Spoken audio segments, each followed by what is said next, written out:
বড় বাজারে আগুনের পরে ঘুম ভেঙেছে প্রশাসনের। শহর থেকে জেলা হঠাৎই তৎপর হয়ে উঠেছে প্রশাসন। মেদিনীপুর পুরসভার প্রধান ও আধিকারিকরা এদিন একাধিক শপিং মল পরিদর্শন করেন। আর সেই পরিদর্শনে স্পষ্ট ব্যবস্থা, বেশিরভাগ স্থানেই নেই বৈধ ফায়ার লাইসেন্স। সকলে মুখেই অবান্তর যুক্তি সাজানোর খেলা। প্রশাসনের নাকের ডগায় বসে প্রাণ নিয়ে ছেলে খেলা আর কতদিন চলবে?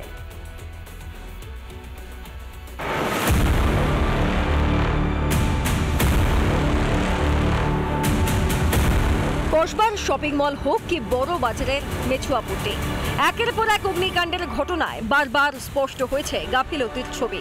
কোথাও নেই বৈধ ফায়ার লাইসেন্স, কোথাও আবার অব্যবস্থা চরমে।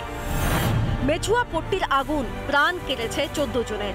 তারপরে কলকাতার একাধিক রুফটপ ক্যাফে বন্ধ করেছে পুরসভা। এবার মেদিনীপুরেও দেখা গেল তৎপরতা। মেদিনীপুর শহরের বুকে যত্রতত্র গড়িয়ে উঠছে ডিপার্টমেন্টাল স্টোর থেকে বড় বড় মল, কিন্তু কোথাও নেই বৈধ ফায়ার লাইসেন্স। একাধিক শপিং মলে হানা দেয় মেদিনীপুর পুরসভার প্রধান ও প্রশাসনিক আধিকারিকরা।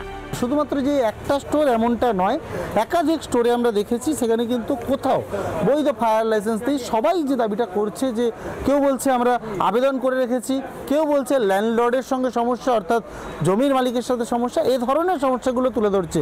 আমাদের একটা ল্যান্ডলর্ডের সাথে রিসেন্ট প্রবলেম চলছে, যেটা মেন ফ্যাক্ট। যদি না এনওসি দেন তো সেক্ষেত্রে আমরা রিনিউয়াল করতে পারি না ফায়ার। ফায়ার আমার ওকে আছে, সার্টিফিকেট নেই। কিছুদিন আগে যে ফায়ার অফিসার এসেছিলেন, ভিজিট করে গিয়েছেন, ওনার সাথেও আমরা ল্যান্ডলর্ডের কথা বলিয়ে দিয়েছি।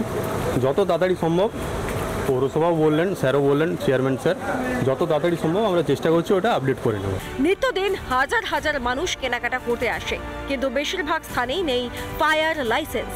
প্রশ্নের মুখে অগ্নি নির্বাপন ব্যবস্থাও। আমরা ওনাদেরকে বললাম যদি ঠিক না থাকে সেগুলো ঠিক করে নিন যত তাড়াতাড়ি সম্ভব। বিশেষ করে ফায়ার সিস্টেমটাতে কিছু কিছু ক্ষেত্রে ওনাদের গাফিলতি আছে, সেগুলো আমরা ঠিক করতে বললাম। বছরের পর বছর ধরে রমরমিয়ে চলছে শপিং মলগুলি। এতদিন কেন খতিয়ে দেখেনি প্রশাসন? মমতা বন্দ্যোপাধ্যায়ের ধমকের পরেই কেন করতে হবে পরিদর্শন? ধমক না খেলে শীত ঘুম ভাঙে না তৃণমূল নেতা এবং প্রশাসনিক আধিকারিকদের? সেফটির সাথে, ফায়ার সিকিউরিটির সাথে এত কম্প্রোমাইজ করা হচ্ছে এবং কেন প্রশাসন কড়া পদক্ষেপ নিচ্ছে না, এই প্রশ্নগুলোই কিন্তু উঠতে শুরু করেছে। মেদিনীপুর থেকে ক্যামেরা পার্সন মৃন্ময়ের সঙ্গে সুদীপ্ত, রিপাবলিক বাংলা। নানা ধরনের কন্টেন্ট দেখার জন্য লাইক করুন, শেয়ার করুন আমাদের ফেসবুক পেজ, সাবস্ক্রাইব করুন আমাদের ইউটিউব চ্যানেল। পাশাপাশি অন্যান্য ব্রেকিং নিউজের জন্য অবশ্যই চোখ রাখুন রিপাবলিক বাংলায়।